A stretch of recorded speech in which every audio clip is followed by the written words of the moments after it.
Tom, Marcus, Matt, the SAG Awards are over, the PGA is over, we've had a big weekend, and we have at least two major races now on our hands. Well, let's start with you, Tom, because you were the only one beating the drum all weekend long for Eddie Redmayne, saying he was going to win this thing. Yep. And you mere mortals would not listen to me as I tried to tell you it was going to be Eddie. Everybody on the among the experts went with Keaton, and everybody except Rob LaCuria, who's a smart cookie, was betting on Keaton for this. I stuck with Redmayne primarily because he gives the most acting, right? I mean, at these award shows, it's never the best in my mind. They're voting for the most. At the Oscars, the war movies with the loudest noise win the Sound Awards. The period films with the frilliest costumes win the Costume Awards. And Eddie gave the most acting. He had the physical handicap. He had the whole thing. He impersonated a real life person. He had the voice complications as well. And Keaton, and he's also very charming, and Keaton's kind of emotionally distant. Anyway, the overwhelming presumption was that Keaton was going to win here after he had trumped Eddie at the Golden Globes in terms of when they both won in separate categories, and Keaton gave the better speech. Eddie really redeemed himself with his speech tonight, wasn't he? I mean, it was great. Yeah, I like the way that he was also so surprised. I mean, you could see in his seat when he jumped up, he was not expecting that. And the thing about Keaton, though, I thought, okay, well, if Birdman comes back and wins ensemble, Keaton can still give a great speech here at the end. But they all spoke, and they all spoke for 10 seconds apiece. So I don't think he got anything out of that. Yeah. The thing about this category too, I've got several articles coming up over the next couple of weeks that we're working on, and it's if you add up Critics' Choice plus Globes plus SAG, a person that gets that, does that mean they're going to get the Oscar? And it turns out to be that I think Julianne Moore, Patricia Arquette, J.K. Simmons could carve those names in. They're going to win because I think only 2 times in the past 20 years has somebody gotten all 3 of those and not one. And both times there were very weird stories to go with them. One was the Russell Crowe year, where it was after he had won the Oscar. He was up for A Beautiful Mind, and he what did he do at BAFTA, Tom? He hit somebody, or he assaulted. There are varying descriptions of what the assault was, verbal or physical. A BAFTA producer, yeah, and then that. And the that other one was Eddie Murphy, and I don't think any of us felt comfortable that even though Eddie Murphy had won everything, that he was actually going to win the Oscar that year. Right. He has a lousy reputation for being a prima donna in Hollywood. But I say all that to say, and we can talk about the other 3 if you want to, but I think those are in stone. This category right here, SAG does the best. In the 20 years that SAG has leading up to tonight, 17 out of 20 men that win this category went on to win the Oscar, including the last 10 in a row. So, Eddie's got a really good shot here now, and Michael's got some work in front of him. Yeah, he does. What do you guys think?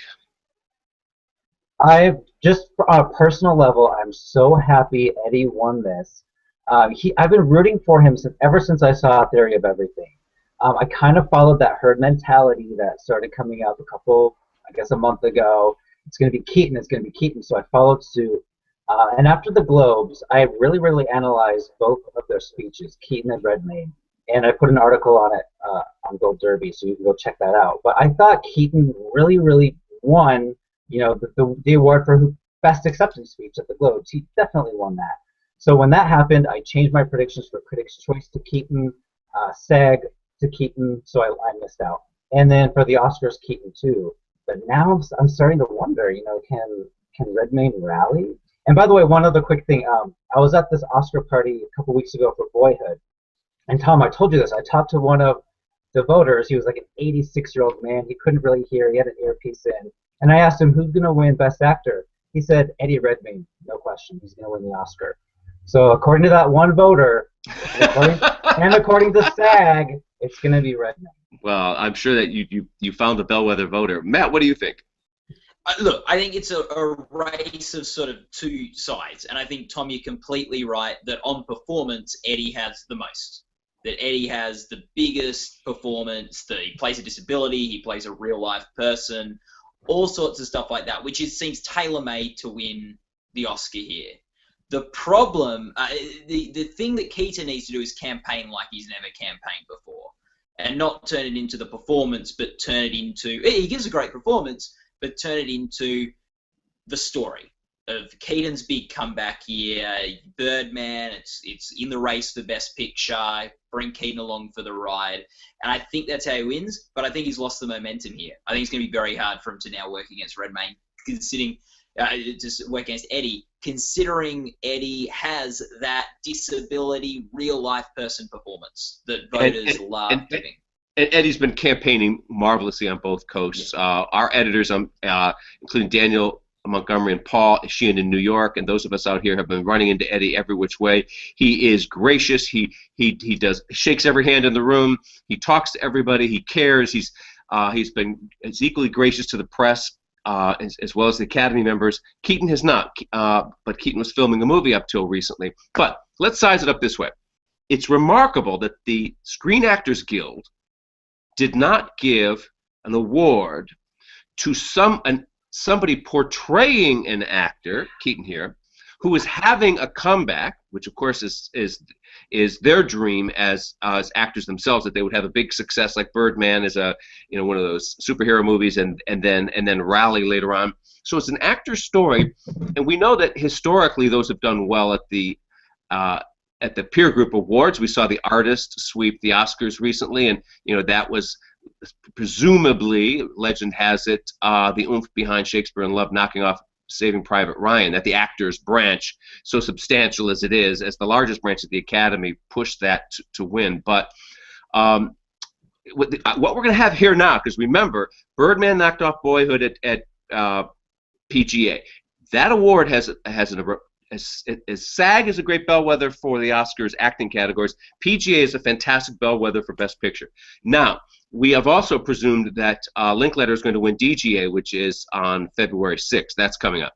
But Inarritu is a real auteur. He certainly appeals to the voting. We could see an upset there, and we could see Alfonso win there as well. What we have is Birdman rising as a threat to Boyhood for Best Picture at the Oscars, and but Keaton not necessarily going with it. He can catch a ride if he gets out there on the stump and works this town. And we have Eddie rising over here, and we have suddenly Alfonso is the threat to Linklater.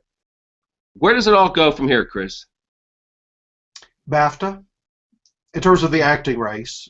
DGA, obviously, we want to see what happens with those two you just mentioned. And, for months there, I thought it was going to be Inarritu getting all the direct praise and Linklater getting all of the writing praise. And then some of the different groups have kind of thrown that backwards. And like the Globes did it exactly opposite. So it will be interesting to see what happens with DGA. But in terms of Michael Keaton, he might as well leave LA for a little while and go visit England for a few weeks, or for a week or two, because everything rides on him trying to get BAFTA. If Eddie could come to his country and win, then he needs to go to England and win. I love that. It's a real insight. And it could. I think those British voters, quite honestly, Boyhood is a very Americana-type movie. I could totally see them going for Birdman and Keaton and Alejandro, because it's always been more of an auteur award show.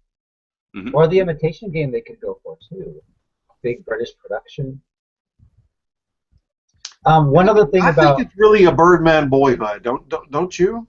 At this point, yes, and let's remember the movie with the most nominations tends to win Best Picture at the Oscars. Birdman is tied with Budapest for the most nominations. We didn't expect Boyhood to have the most because it doesn't have those showy crafts things going for it. We're talking about sound design and art direction, costumes, and all that. Charlie Bright just joined us. Hello, Charlie. What do you think? Hi there. Well, I'm still I still have the vapors from Marcus not knowing who Debbie Reynolds is. He asked us that via email during the show, and we all crucified. Of course, yeah. you all know Marcus is 16 years old. It was a joke. Hey, at this point, I don't know that Debbie Reynolds knows who Debbie Reynolds is. Wow, wasn't that why sad? she ended that speech? Well, you know, one thing I wanted to point out before we move on from this Eddie Redmayne, Michael Keaton thing, could the SAG voters have been strategic? They knew Birdman was going to win, which means Keaton wins there. He wins as part of that ensemble. So maybe they wanted to give it to Eddie here so that both could win. Is that a possibility? Only award nuts like us think that way. You're talking about these ditzy actors. No, they're not thinking that way. Globe voters do think that way, though. Sometimes those are more contained since there's only 90 of them. This is the entire paid membership of SAG-AFTRA, and that's a whole nother thing altogether. This should have been a slam dunk for Keaton. I mean, everything was in his favor. He was the veteran, never been nominated. Well, I think he'd had one TV nomination there before. Playing an actor, the film was obviously well respected and well liked. This is like if you're in sports, losing that home game on that home game. You know, we talk about expectations at different award shows, and this was a big loss for him. He is not well liked in the industry. He's got a lot of detractors, and you can see he's not necessarily a warm and fuzzy guy. That's why I was so surprised and delighted for him that his acceptance speeches have been so impressive, because he kind of surmounted this reputation he has for being so churlish. But you know, I think that part of what we're seeing here is that Eddie is warm and fuzzy in that huggable way that Keaton is not, and Keaton can still catch up. You know, look, Best Picture wins an acting award. It almost always does. And if Birdman pulls off a Best Picture win at the Oscars, Keaton could go along for the ride. And so that's where we see sweep voting happening. Because remember, those Oscar voters have a sheet of paper in front of them, and they check off you know, what they want, and that's where the herd mentality happens. That's where Lord of the Rings: Return of the King wins every single one of its 11 nominations. And so in that case, you know, Russell Crowe wins for Gladiator, Morgan Freeman and Hilary Swank win for $1 Million Baby, Jean Dujardin, who didn't deserve to win Best Actor, wins anyway for The Artist. There is that advantage, and that's where all of a sudden we could see if Birdman goes the distance for Best Picture, Keaton gets an extra push. Well, Tom, how does Redmayne fit into your typical theory here, especially in lead, of the slap the stud? Because I'm looking back at the last 20 winners of this category, and he's really not like any of them. Right. Slap the stud has to do, as a theory of ours, with matinee stars who are good looking. We're talking about Cary Grant. We're talking about Johnny Depp. We're talking about Leo DiCaprio. We're talking about Tom Cruise. We're talking about people who are known for having that chiseled look. And therefore, the theory goes that they're not taken seriously as an actor unless they go against type, throw the looks out of the window, as George Clooney did with Syriana, pack on, 30, 40 pounds, look like hell, and kind of disavow that. Or you do what Paul Newman did, and that is grow old gracefully, lose 6 times, and they finally give it to you. At that point, Matthew McConaughey kind of outdid, you know, he lost a lot of weight, looked like hell, but yeah, he uglified himself, definitely. But still, he surmounted the slap the stud syndrome. That's very true. A lot of these old theories may be disintegrating now because we're seeing, you know, it used to be the old big epic. The biggest picture won Best Picture, right? The big epic always won. That's not happening anymore. So maybe it's time to retire slap the stud. No, I was agreeing with you with McConaughey. I was saying since he uglified himself, that was the George Clooney thing where he put on all the weight. Yeah, but he didn't uglify himself. You know, that's what I would say. And I think he won because of his backstory of going from surfer dude to serious actor. He didn't really change his looks that much. He was scarily skinny, but still he didn't do as Clooney did and just make himself repulsive. Well, Clooney almost... his biggest competition was Leo, who was also a stud. Yes. Leo did have the slap the stud syndrome working against him, absolutely. And by the way, to finish out that theory, the reason we believe it is that the old geezers in the Academy say, hey, guy, you know, you've got the looks, the babes, the money. Here's one thing you can't have up there on the shelf there. See my Oscar? We're going to hold that from you. Screw you. Well, how does Bradley Cooper fit into all of this? He hasn't won yet. Well, this time he's packed on 40 pounds. He's put on facial hair at a Texas twang. He's made a big physical transformation, but he's still a kind of macho beefcake punk in American Sniper. Well, we have a thread in our forums, and I know a lot of people are saying beyond any comprehensible statistic, not being up at Globes or Critics' Choice in a main category, or here at SAG or BAFTA, because the movie is on fire right now at the box office, and he's now got 2 nominations this year, bringing his career total to 4. Can he surmount all of those statistics and win this thing? I think he can, and it goes to what you've often said, Chris, which is that in a 2-man race, if Bradley simply had to surmount one chief challenge, he probably couldn't do it. But with vote splitting between Keaton and Redmayne the way they are, he needs fewer votes to get in. And we have consistently underestimated Cooper over and over and over. He has been nominated 3 times over the odds at Gold Derby that said he wouldn't. And, shame on me too.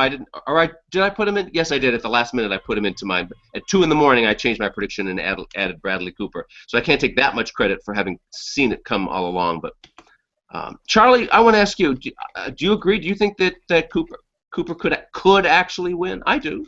Absolutely. The echoes of this race, and I said this in another chat we did a couple weeks ago, remind me of 2003 or 2002, where Jack Nicholson and Daniel Day-Lewis were winning everything, and Adrian Brody had a couple critics prizes, and he was able to sneak up in there as part of that huge final push that The Pianist got, that also had it winning directing and adapted screenplay, and was able to capture the gold, as well as Halle Berry's Lips. So it is. Right. I'm going to sign off. Ralph's trying to get in, and I think we have to I think we've reached the maximum people that can be on this thing. I'm going to sign off. Let you guys all talk. Thanks a lot. What a show, huh? Wow. Thanks, Tom. Bye, Tom. Yeah, we'll catch Ralph up on where we are. We still haven't moved on to TV, which I know Ralph wants to concentrate his time on. We're talking about this Best Actor race, and did Redmayne kind of claim that Oscar tonight? Is it still possible Keaton, or does Bradley Cooper step in here between the 2 of them and take it away? Guys, wait, did Tom leave? I don't think we can have 6, so he stepped out. Oh, damn it! I wanted to ask him how he knew about Redmayne. Well, he talked about it a little bit at the beginning. You know, the race that interests me, and somebody mentioned this, and maybe, I don't remember which one of you was, when we have these email chains going, but I'm old enough to remember the race when Daniel Day-Lewis won his first Oscar. And it was a similar age range that Eddie Redmayne is in now, and obviously another a person overcoming obstacles, in the role. But that particular year, everybody had their money on Morgan Freeman and Driving Miss Daisy, or Tom Cruise and Born on the 4th of July. So I don't know if that helps Eddie or not. It was a year where Daniel Day-Lewis just kind of pushed his way up the middle and won. That was Daniel that said that in our live blog chat. Yeah, he says, worth noting, Eddie Redmayne is about the same age as Daniel Day-Lewis was when he won the Oscar for My Left Foot. Just saying. Yeah. And this particular, that's, in other words, it's a very young, most of your best actors are not down in this. I think Eddie Redmayne's roughly 30, 31, is that right? 32. Yeah, so, you're looking at an Adrian Brody, I think might have been late 20s. You're looking at a Richard Dreyfuss, still the youngest? No, Brody beat him. Oh, Brody's now the youngest? Yeah, Brody was the youngest when because I think he beat by Richard Dreyfuss by a couple of months. Okay. But those are the only 2 in their 20s, and here we have somebody that's, a little older than that, 32. He looks like he's 22, though. Moving on from Best Actor, do all of you think it's Boyhood or Birdman at the Oscars? I think Grand Budapest could definitely pull this one out. We've seen it at other award shows, although they were both at the Globes and Critics' Choice, where they gave Grand Budapest a Best Picture win, and a lot of people really like that. And so I could definitely, it's tied with most nominations. So I think there is definitely broad support within the Academy for that, and I would not be shocked to see Grand Budapest actually win. Matt, what do you think? I think possibly, I wouldn't say 0%, I think Wes Anderson, his last 3 films have all been fantastic. I think very deserving. I'm glad to see he gets so many. But I partly feel like the Academy hasn't really embraced Wes Anderson in the past. I almost feel like the most nominations is sort of the win for the Grand Budapest Hotel. That they've sort of, and they'll get some tech wins. They'll get a couple of Oscars probably, but I just can't see it taking down Boyhood or Birdman for Best Picture, or Boyhood and Birdman for Best Picture. Marcus? The win last night, Saturday night, for Birdman at PGA, really, really shocking. I think a lot of people are considering their Oscar predictions now because of that. But I just have to point out the fact that PGA thinks the best animated film is Lego Movie. Well, that was snubbed. It's not going to win the Oscar. They think the best documentary is Life Itself. That was snubbed. It's not going to win the Oscar. So, why all of a sudden do we think their best picture is going to win the Oscar? Yes, I know 7 years in a row, but this year they're going off on their own, I think. I don't think we should take anything they said seriously, except for Breaking Bad. I mean, come on. Ralph? No, I don't think Grand Budapest Hotel can really take this. I think it's definitely either Boyhood or Birdman. Maybe because the actors branch seems so strong on Birdman, even though I thought that's why Keaton would win. But it's just Grand Budapest is just too quirky. It's too off the wall for these. But if we're right and all these voters are older white males in their 60s, they're going to relate far more to Boyhood and growing up as a young boy with the crush, the girl, and moving into your teens over Ray Fiennes running around in a huge hotel. Budapest to me feels like, now that we moved along past a couple of other major awards, it feels like it will. I think it will win some of the technical categories, maybe a production design, a costumes, I would love for it to win original score. I think it's got the best score of the 5, and he's way overdue. But be more in the Hugo, Life of Pi field of winning some of the pretty awards and not the big ones. Well, Life of Pi won director, but you know what I mean. It's got a screenplay shot. It's really in the screenplay race. It really, really, really needs to win at WGA or maybe at BAFTA, though, in screenplay, because quirky does not often win screenplay unless it gets on a real roll like Spike Jonze last year. But Spike won, what, Critics' Choice, Golden Globe?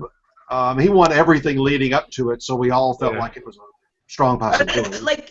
But that being said, and I do think you need the momentum, but you do have an Eternal Sunshine and a Sideways, and that is where you get sort of the more. Well, you do, but I was looking at this the other day when I was making my predictions. It's all how it falls too, and there's adapted versus original. Sometimes it falls perfectly where it's a very logical. Okay, this one or this one, but this year your 3 biggest contenders all fell on original. Boyhood, Birdman, Budapest. If any one of those 3 had fallen as adapted, it would have easily won over there. Yeah. Absolutely. Adapted, very difficult to predict, too. Well, I just think it's very interesting that we have this dueling narrative now for Birdman, where it's on the rise in the Best Picture race. The win tonight, but maybe not so much. But the win last night at PGA, that definitely shot things up to another level for Birdman. But the expectations now with Keaton are coming down a bit, and I just think Isn't that strange that one film is going in both directions. Exactly. Yeah, which just shows the craziness of the town that you live in, Marcus, and so as the representative of Hollywood, you get all the blame for it. And it's not nominated at WGA, the Writers Guild, because it was ineligible. So that won't be a good bellwether for us to decide upon either. Which one wasn't nominated? Birdman. Okay. Yeah. The other strange thing here is one of 2 things is going to happen. Either the PGA is going to stay on its roll and Birdman wins Best Picture, and if that happens, that means the old editing thing at the Oscars is out of, for the last 30-plus years is gone, because Birdman is not up for editing at the Oscars, and all the way back to Ordinary People, every film that's won, even the surprises like Crash, have been up for editing.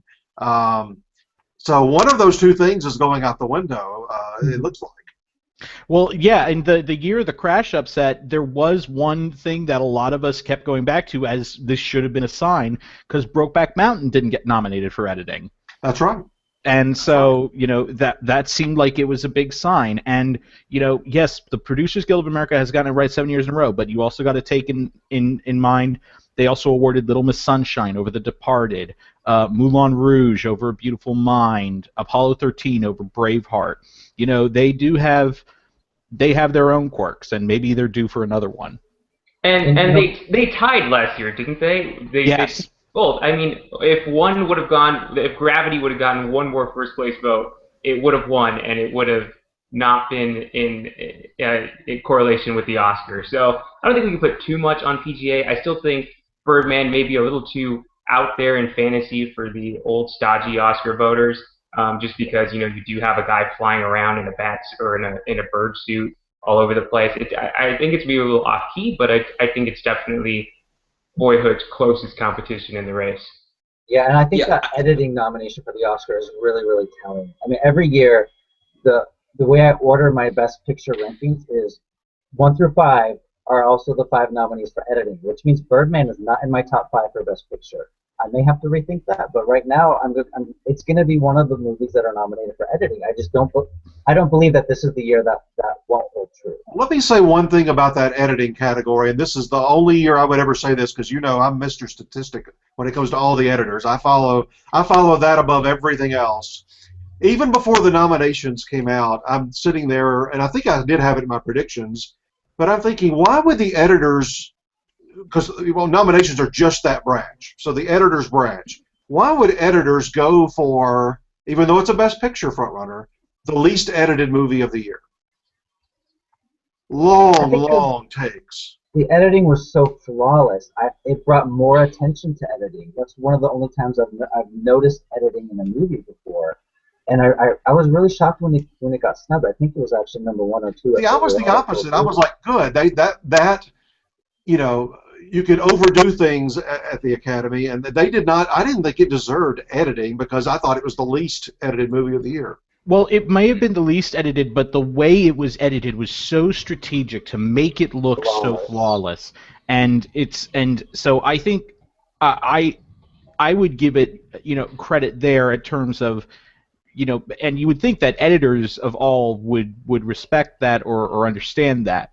And maybe they just didn't see that, and they just thought these other movies were had better editing, like Whiplash, which that was the thing. Other than J.K. Simmons, the thing I had in my head was, holy moly, that was great. That was insanely well edited, and I really hope it wins that category. I do too. I would love that. Well, let me back up for just a second. Then we need to move on to TV before Ralph busts a gut here waiting on TV.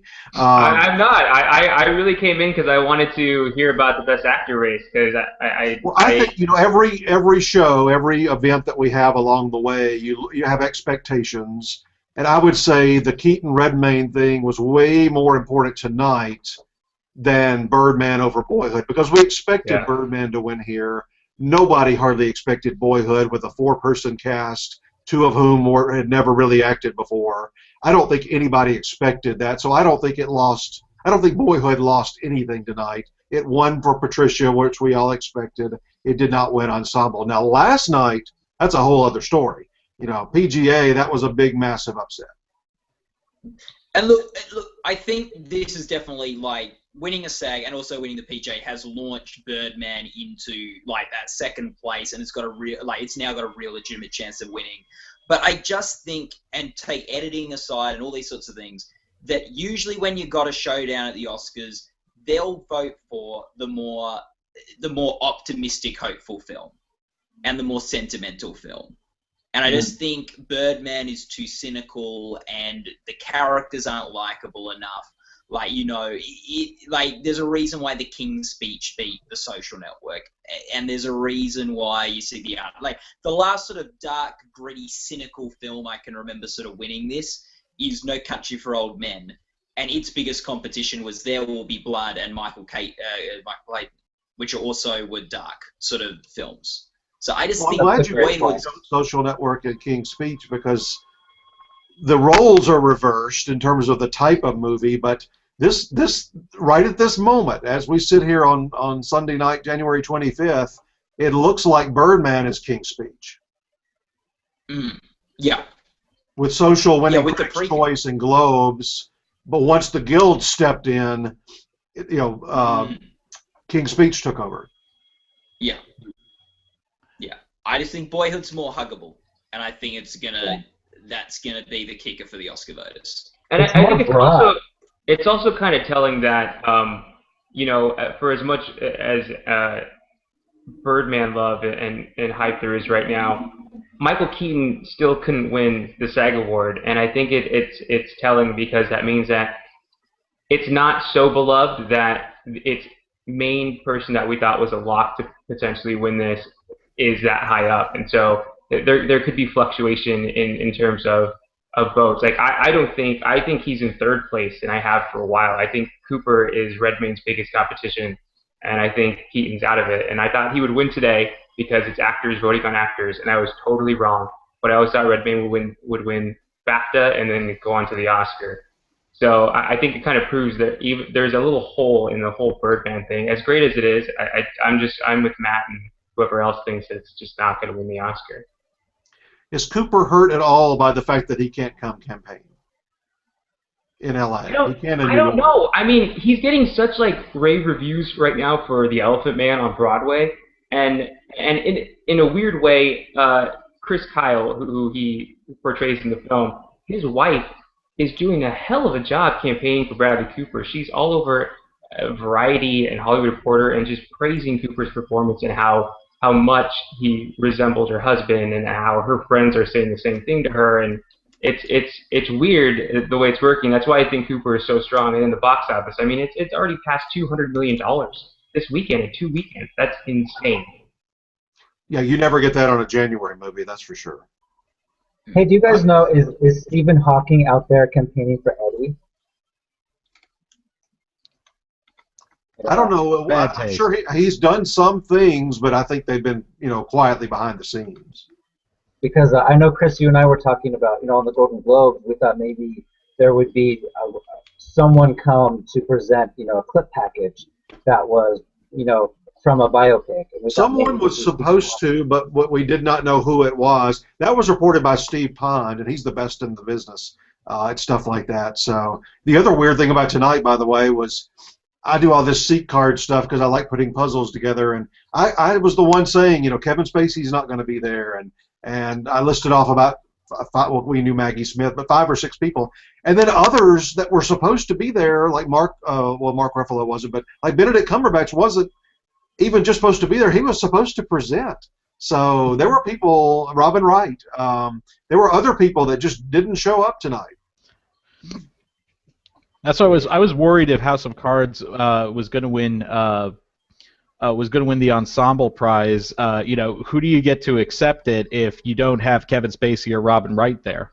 Oh yeah, that's a good point. Well, they had some of their supporting people. It'd been like, well, Downton. I mean, Downton never sends their stars. They send their I guess, for lack of a better word, they're downstairs people.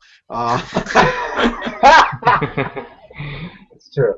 Hey, I think let's talk about drama, and then we'll talk about comedy on the TV side. Just like, I love comedy way more than I do drama in terms of TV, and yet I keep getting all the drama categories right. I got all 3 right tonight on drama, and I got all of them right on the Globes last week. But I do a horrible on comedy, which I think I know more about.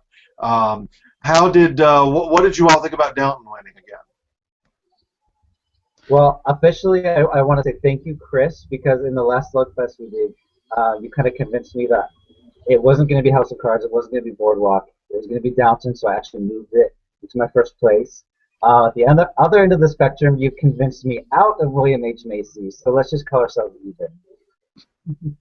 Well, we talked about Macy being a threat, but that my theory was, and it still holds up for the most part, but for most categories, most years, if they're not in an ensemble nominee, they typically don't win. But you had 2 tonight, Macy and Viola Davis. Yeah. And I'm just trying to think. I really thought Game of Thrones could pull that one off. And now I'm just going to go with you know, how you say sometimes, Chris. I'm just not going to pick it for anything until I'm proven. Well, until that I'm hurt proven me on up. Uzo because for nominations and wins this whole last 7 or 8 months, I have not picked her. And then she keeps surprising me, and then so the Globes, I'm like, okay, I'm picking her, and she doesn't win supporting, which she should have. And so today I'm thinking, well, you know, up against these leads who have way more time on screen than she does, especially Julia, who wins everything except the Globe. You know, Julia's going to win again, and so Uzo, when she zigs, I zag. Let's put it that way. Yeah, but you've forgotten, you know, how many times, you know, people in supporting roles have prevailed, especially in those comedy categories at the SAGs. You know, Sean Hayes, Megan Mullally, you know, that a lot of They do, but they're generally.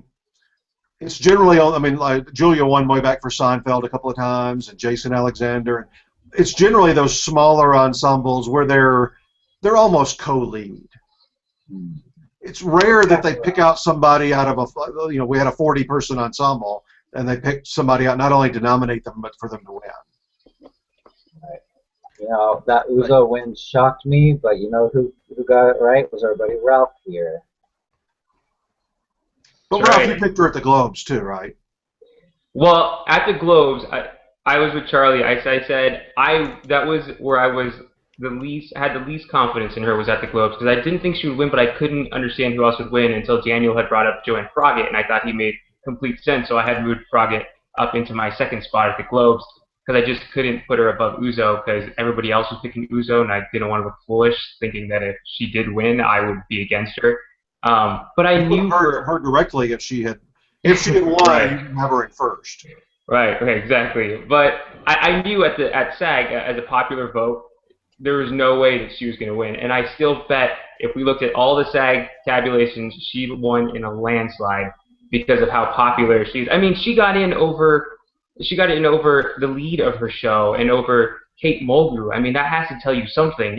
If this, you know, this woman gets it, that's considered supporting now in the second season, gets in over these bigger names in there, there's obviously something they like. And, you know, I mean, I just thought that was an easy one. I got all the comedy right though, Chris. So how about we just start swapping? Like, I didn't do well on drama, but I got all the comedy, so we'll just kind of reverse them.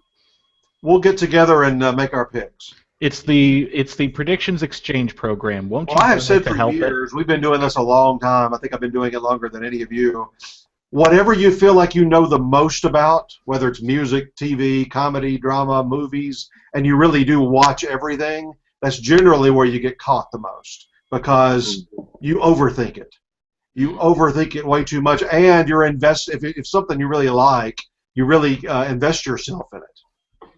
So, Ralph, with these wins for Uzo and your buddy William H. Macy, is this one of the best birthdays you've ever had?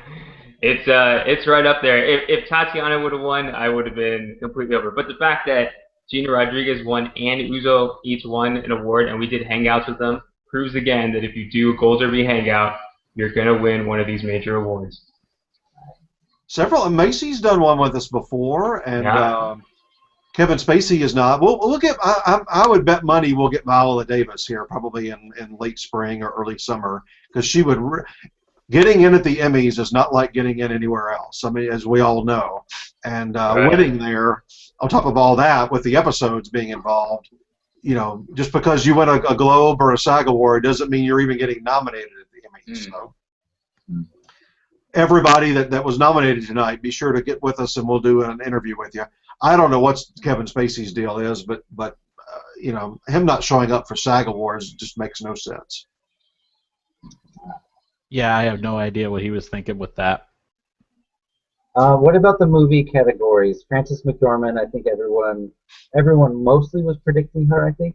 But Mark Ruffalo, was anyone here predicting him? Because I think I had him in third or fourth. Yeah, I don't really know what happened there other than he had the film nomination too, and we've seen that at Globes and SAG when you've got a couple of nominations individually. Sometimes the voter is thinking, well, you know, we got to give them something. They've had a great year, but Benedict Cumberbatch was in his same category. So if you told me before the show started that somebody had looked in the envelope and one of those two was going to win, I would have probably picked Benedict because he won the Emmy, and he was the lead in his movie and was not going to win for that role. So anyway, I don't know. That was strange to me that Mark won.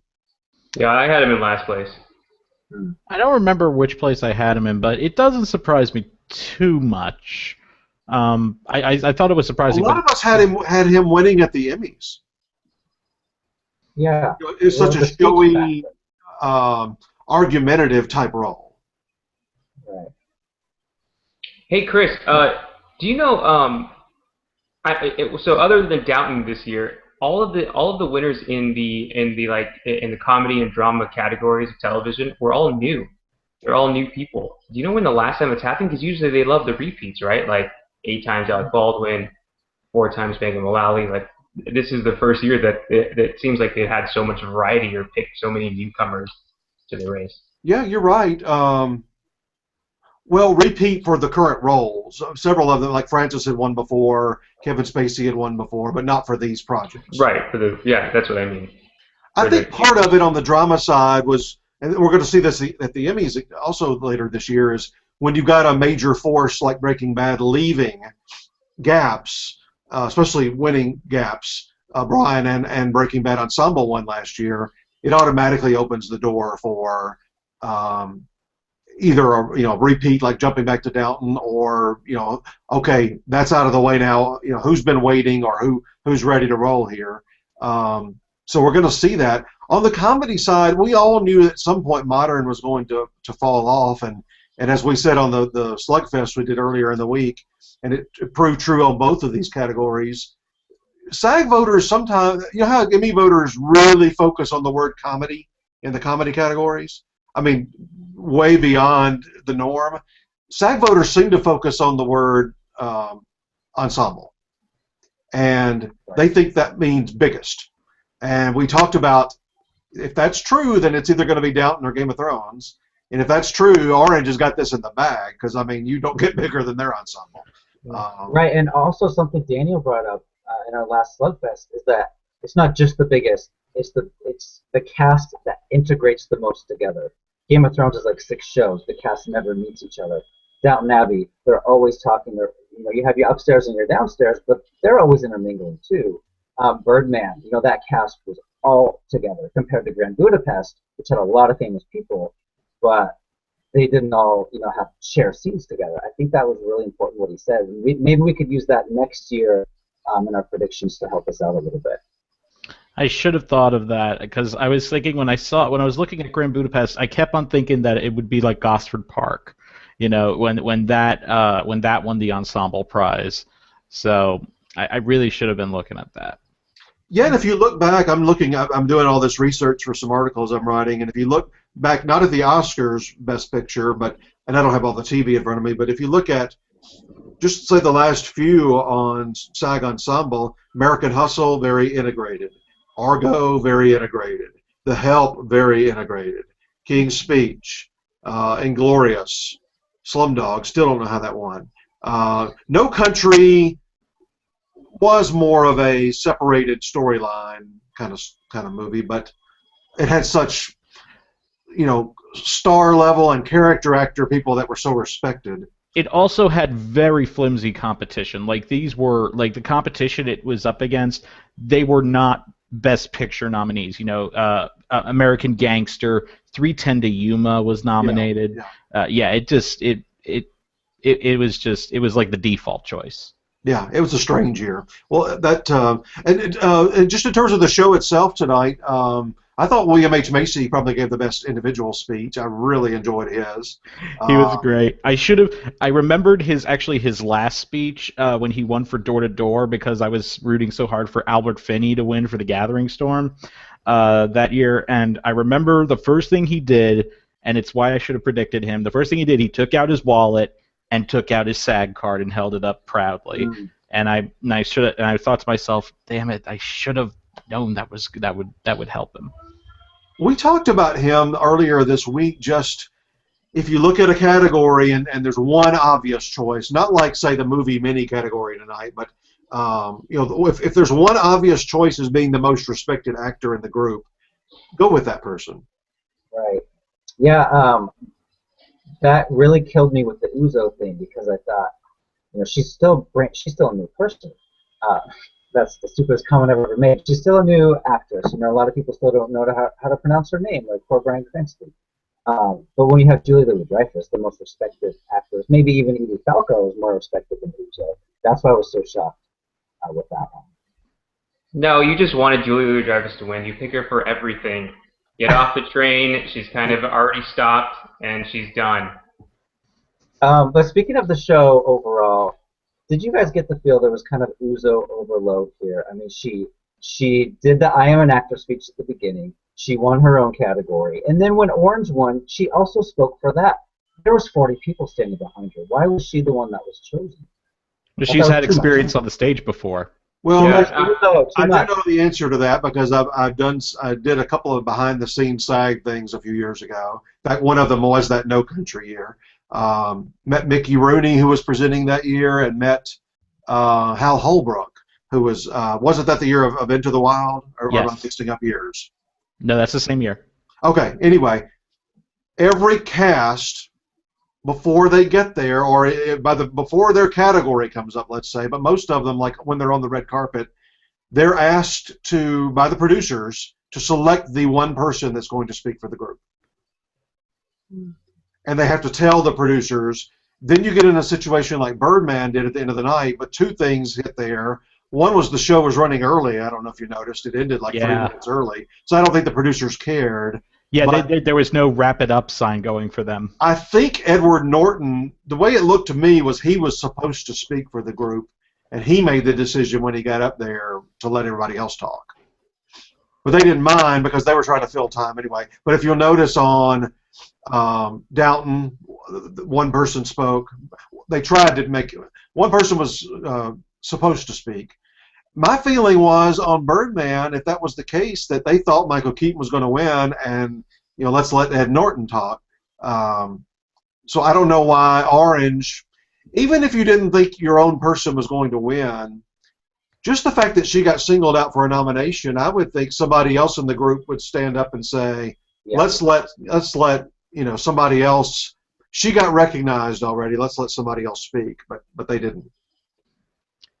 But it was really fun to see when Orange won, that flood of people, mostly women, going onto that stage. I thought that was so fun. And it just reminded me of a couple years ago at the Grammys when the soundtrack to A Brother Where Art Thou won Album of the Year.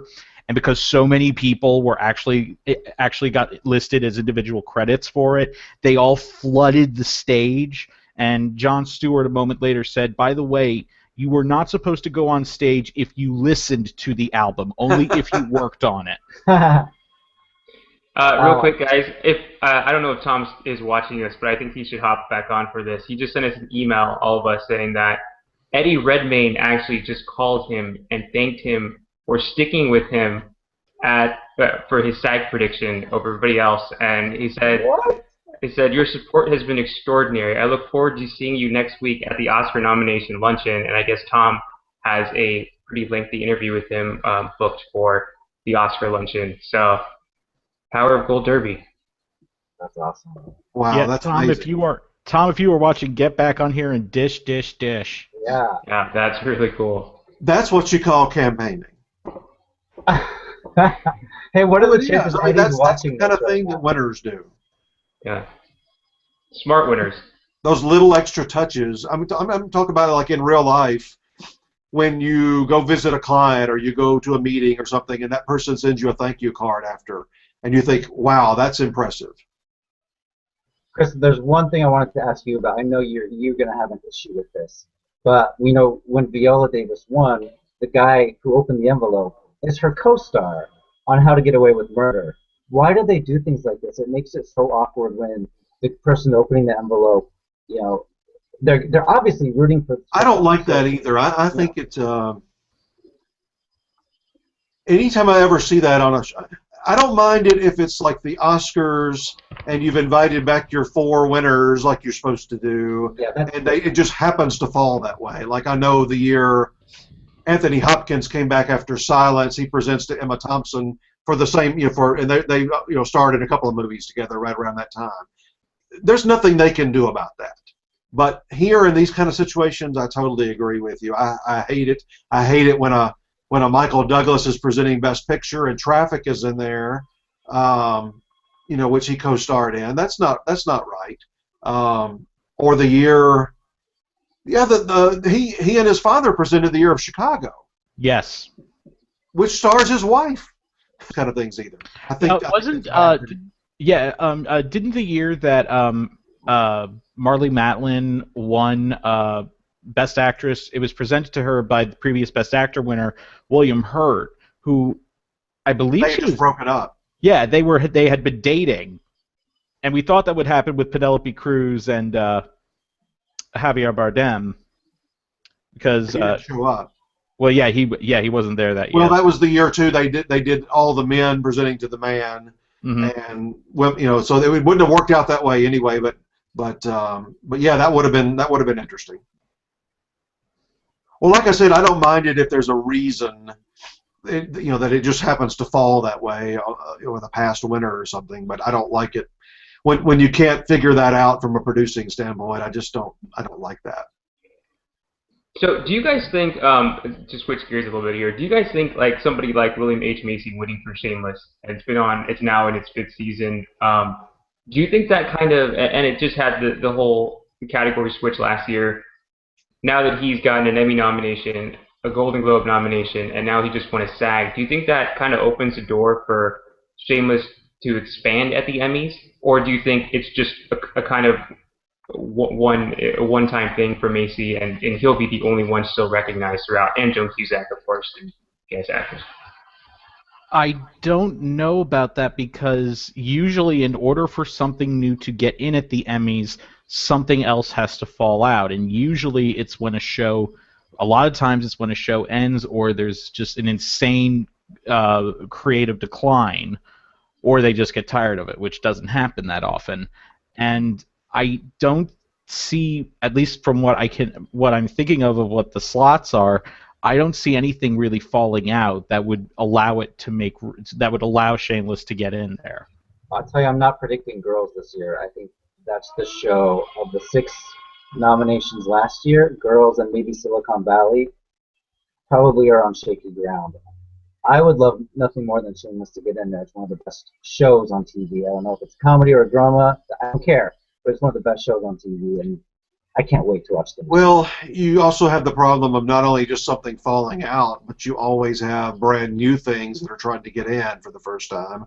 And I would think Amazon is going to lay it on majorly thick to get in for Transparent. I personally think, from what I've heard, I've got my list here. I've been working on believe it or not, the Emmy Prediction Center. So there's a new show on Netflix. I think it's called Grace and Frankie. Is that the one you were going to mention? With Jane Fonda and Lily Tomlin. Yep, that at least will do well, I think, with them. The one that I'm hearing a lot of internal buzz about is The Comedians with Billy Crystal and Josh Gad. That's on FX. And you said Grace and Frankie. Your show, Gina Rodriguez's show. Jane the Virgin for comedy series? She's probably going to get in. Yeah, well, for comedy actress, yeah, but that would be kind of they would need a lot of work on the comedy series nomination. I would imagine for CW show. I know they're going to do a big push for her on the lead actress side, but I didn't know they were going to do much for the Tina Fey show for Netflix too. Oh God. Well, we know how much they like Tina Fey. Those are very strong possibilities. You may have some real turnover this year. I really think something like The Comedy Actor. When you've got Don Cheadle and Matt LeBlanc, as much as I like them personally, just basically filling slots every year, it's time for some change. People that really have no shot at winning. And Jim Parsons, he comes on with me every year. We're like in an Eddie Redmayne situation, or Uzo with Ralph. He loves talking to us. We help him with his episode every year, but 4, that's plenty. I hope he doesn't see this, but 1 more and you break the record. And we're talking about Carol O'Connor and Michael J. Fox and Kelsey Grammer. So let's not be breaking any records. He's not even 50 yet. He has no business breaking a record like And that. the show is signed on for at least 2 or 3 more seasons. So. And he's making $1 million an episode. You don't need any more Emmys, dude. Mm-hmm. It's so funny. He has 4 Emmys. He has 0 SAG Awards. I actually predicted him. Up until today, I was going. Oh no! First it was William H. Macy. Then after our Slugfest, I switched to Ty Burrell. And then this morning I switched to Jim Parsons. So I kept putting Macy lower and lower on my list. Well, I put Parsons in just because I thought both SAG and Globe sometimes play catch up with people. They don't want to be. They don't want to look stupid after a while of somebody winning Emmys over and over and over again. That's why I think Julia. I mean, not that Julia didn't deserve it, but I think that helped her last year to break through. Not at the Globes though. The Globes still don't like her very much. It's strange. Well, what else? We need to probably wrap up. We've been going an hour or so. Any other? I mean, did you like the? I think SAG does the memorial segment better than just about any show. They did a great job again this year. I put together a list a day or two ago based off my Oscar memorial and Emmy memorial, and they still left off 6 or 7 people I was a little surprised at, but they were more character actor kind of people. They didn't miss anybody that anybody else would notice, I don't think, except their families. I mean, you would think, especially considering SAG is a union, there's got to be some sort of guidelines they have that, made people not like you. I know one of the people on your list was Maya Angelou, because she has acted in a couple of things over the years. Well, my thinking on her was, she was. I mean, I did them alphabetically, and she was at the very top. 3 or 4 years ago, before it was SAG-AFTRA, I don't even think you would have had like a Casey Kasem or a Don Pardo, because they were in AFTRA and probably weren't even in. They might have been in SAG, but they were more known for their announcing and voiceover and all that kind of stuff. Same with Maya Angelou. She did so many talk shows, guest appearances, things like that. She was probably a member of AFTRA, but I don't know about SAG. Mm-hmm. Do you guys like the simplicity of the SAG Awards? There's no host. There's no musical numbers. There's no taped pieces. It's just the awards and an occasional montage. I kind of like it. I love anywhere you can show clips of Yes. of the actors and actresses on there. That's the thing that I miss the most about the Oscars and whatnot. They used to have clips before, and they haven't had it for a long time since they tried retooling it. But SAG always has clips, and they're always great, and you get to kind of see the reaction from the audience when they clap, and I like all that. I like seeing the person's reaction to their own clip. That's my favorite. Like when they cut away from Meryl Streep singing, and she's all like, ooh. Or Eric Stone Street doing like a, that's me. I love that kind of thing. Yeah, I do too, and I like the fact that Frances McDormand even referred to the clips tonight and said, "Hey, I've seen a lot of stuff here tonight that I have not watched before, but it's made me want to watch it." Yeah. Do you think they'll ever get the time to expand to like have the ensemble for TV, movie, miniseries, or maybe break those supporting? I mean, I know it's a time restriction thing that they have, but would they ever get that? I mean, I know it's on TNT, so not a lot of people watch it. It's not a ratings powerhouse, but still. I don't know. My feeling is TV already outweighs film here, but not by a tremendous amount. What is it, 8 categories instead of 5? You add on some more TV, and it's really going to feel like it. It's going to feel overwhelmed by TV. I could see them maybe going toward the comedy side on film, but they love predicting the Oscars, so I don't know that they're going to go that route. Yeah, for sure. I'm okay where things are. It is very strange not to have the supporting, I will admit, but these kind of complex categories are kind of interesting when you look at them. And if you do break through and win, like Uzo did, I mean, in a couple of days when this really hits her, she's going to think, I beat Julia Louis-Dreyfus and Edie Falco, and it wasn't a bunch of guest stars at the Emmys on the weekend before. Yeah, I mean, I actually like the combination of supporting and lead. I'm thinking more. It's kind of strange to not have a TV mini movie ensemble because they have it for drama and they have it for comedy, and they have lead actor and lead actor or the actor and actress for TV movie mini, but they don't have the actual ensemble award. So I would love for like Fargo to have won and Allison Tolman to get a SAG and you know Yeah. Martin Freeman to get a SAG. I mean, they're such a great show, and they just got individual nomination. I mean, the other thing about SAG that is, it's strange. It's what Marcus pointed out. It feels weird there not being some sort of like, like host or like a format that allows for that kind of thing. But it allows it to move briskly, and in credit to the people that produced the show, it never felt rushed. Well, I've met several of those people, and they are some of the nicest people you could ever imagine if any of the SAG producers are watching. And the one idea I've had, beyond the ones, all of you had good ones in the past few minutes, the one that I would like to see that I think is viable, it would only add one more thing into the night. I would like to see them flip every year, keep the Life Achievement Award, but one year let it be somebody more known for TV or film. Like tonight, I guess Debbie Reynolds would have been more known for film. And then that same year, you give out a SAG Life Achievement to a TV ensemble. And let it be an ensemble. Cool. And then the next year you flip it, and it's a Lifetime Achievement Award to a film ensemble, and let it be an individual TV person. But the thing about that would be, the only rule I would put in place is that it would be something that was around before the SAG Awards started, so we're talking about before '95, or eventually, we're going to, you get further on down the road, and the 30th or 40th anniversary, you've got to get into the '90s and 2000s. It'd be something that just for whatever reason didn't get honored before. And I forgot which one. Tonight, you had Debbie Reynolds representing the film side. On the TV side, you had the cast of MASH, or you had the cast of Cheers, or Mary Tyler Moore Show, or whatever it is, come on stage, and they get a SAG award, an honorary SAG award, like Debbie Reynolds got. I love it. And next year you get a TV person individual, and then you do a Life Achievement. Maybe it's the cast of The Godfather, or maybe it's the cast of, Tootsie, or Raiders of the Lost Ark, or whatever you want it to be, Star Wars. I just think that would be so much fun. And can you imagine?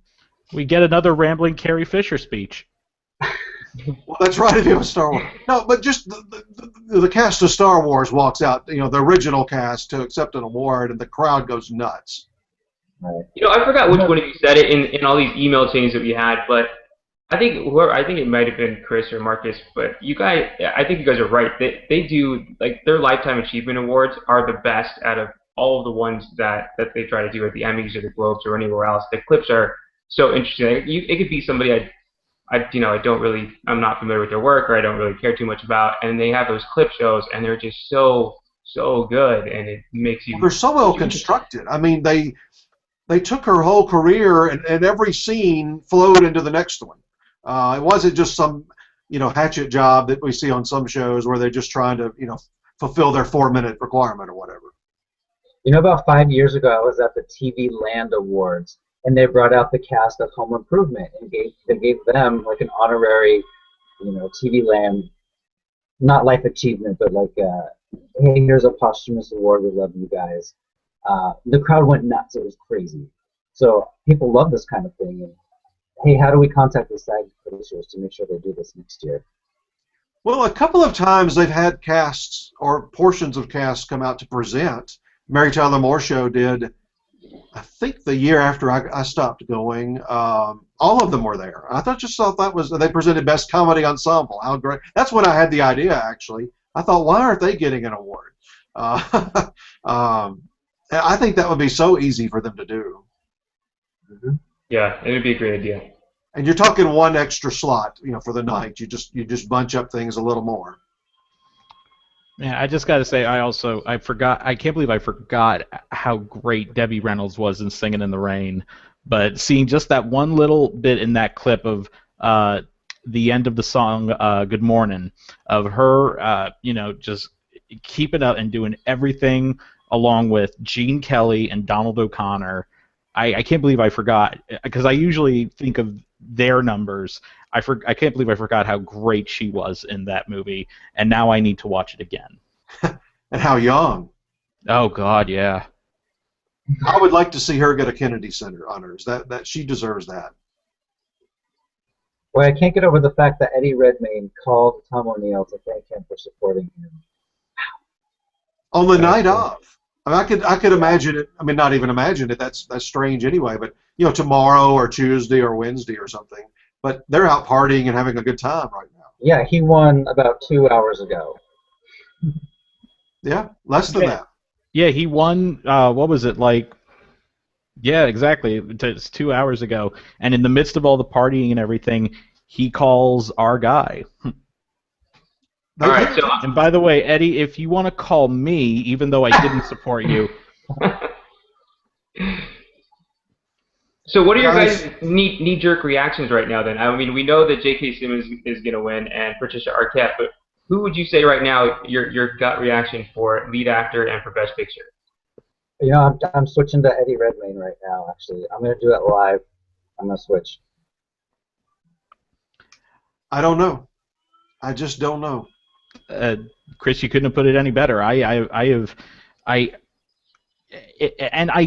see all the aspects that go for them that favor both Redmayne and Keaton and possibly even Bradley Cooper to pull off something here.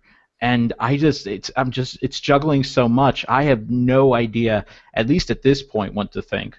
And really, it's also confusing right now that I don't think it's going to be any clearer in the next couple of days. I think Keaton has to have BAFTA. He has to flip it and go win on the other continent. So. But do you think he will? You think he will? No, I'm saying, like you said, he has to win it to keep competitive. But do you think he will win it? Well, Tom has mentioned this several times. Let's say Eddie Redmayne does win BAFTA. Mm-hmm. Voters at the Oscars, especially above all other shows, like to be on the winning team. And if they sense that that's a foregone conclusion because Eddie's won at that stage in a row, the Globe, the SAG, and BAFTA, they're gonna jump over. All I will say is, I can see, logic for Keaton possibly, because a lot of times BAFTA likes to go, if there's a chance to reward someone of their own, a fellow Brit, they usually will go for it, especially if there's like an That's opening. why I'm saying if Keaton pulled that off, it would be as stunner as we had tonight. Mm-hmm. Yeah. It reminded me how when Tilda Swinton won the BAFTA for Michael Clayton, and that year had been such a jumble, there really wasn't. Oh, I remember that year. That was that same year, wasn't it, that we talked about? Yeah, the No Country for Old Men year. Every single show had a different winner, and I remember going into BAFTA thinking, whoever wins tonight, I don't care who it is, that's who I'm marking on my Oscar predictions, and turned out to be right with Tilda. Yep, and so it just shows. I think that Keaton can win there. There's definitely, there is a lot of reverence, especially with British actors, for theater work. And we all know that Eddie Redmayne has done theater work, but, this is a show, that this is a movie that's all about working in the theater. But then again, you might want to toss that out the window along with the whole actors voting for someone playing an actor type thing. So. Yeah, I just changed it to Eddie Redmayne. And I also changed my Facebook profile picture to the selfie I took with Eddie Redmayne. Maybe he'll. I'm thinking I'm going to keep it with Michael Keaton all the way through the Oscars, and that way, when he wins that night, I'm expecting a call later that evening, thanking me for my support all the way. In that case, I'm sticking with Steve Carell. I'm sticking with Uzo Aduba. I've met Steve before, and I would not be waiting on that phone call. I've had Redmayne in my #1 spot since I saw the screening at the Academy and saw all the Academy members that were there cheering for him after the film when he walked up on stage, and then seeing how he worked the room. And I always thought Keaton would win SAG, and that was it. And of course the Globe, because they're in separate categories. And I'm sticking with him, even though I think Cooper is still his biggest competition. And I'm not going to hop off the boyhood wagon. I'm not going to panic like everybody else. But you guys made a great point on the editing nomination. And then not having an editing nomination is a big thing, and so I'm sticking with boyhood. For me, that category is not BAFTA. I don't know that BAFTA is going boyhood anyway. Yeah. I have a feeling they could go Birdman or Budapest and something that's more, more their general flavor than something so Americana. DGA though, that's really going to be important. If Boyhood wins there, we've got a fight. If Birdman wins there, I don't know that the DGA is going to be opposite of the Oscars 3 straight years in a row. Oh, and by the way, I talked to one of my friends who's a member of SAG. I asked her, do you vote preferentially 1 through 5, or do you pick a winner? She said you pick a winner. I know we talked about that in the last Slugfest. We weren't really sure. On the Oscars? No, this is at SAG. I found the screen capture and sent to Paul as well. I saw somebody had posted their ballot. I don't think they were supposed to online, and it did show that they just picked one for each category. Yeah, SAG is just you just pick one, and that's why I was saying I knew Uzo would win because I had like 10 SAG voters and had them all pick Uzo, and so that's how I knew she was going to win. How long did you have to tie them down before they switched their vote? Well, they're all friends, and they don't really watch TV because they're actors. So when you're an actor, you don't really watch any television for some reason, and so they're like, just tell me who to vote for, I'll vote for them. So unfortunately, did not vote for Orphan Black. No, I know that's what I have my beef about. But Uzo, I'm good. An Uzo win, a Gina win, totally good. Well, guys, we've been talking too long. We probably need to let everybody stop watching our video, and we'll be back again. I'm sure we'll do some chats along the way, maybe around DGA time and Writers Guild time, and every single week from here through the end of February is some kind of an award show, or in my case, the Super Bowl next weekend. So I don't know if you guys watch that. Go Hawks! Yeah, my team's in it. I'm from this Seattle area, so I can't wait. Can't wait for the Patriots to kick the crap out of the Seahawks. Oh, wow.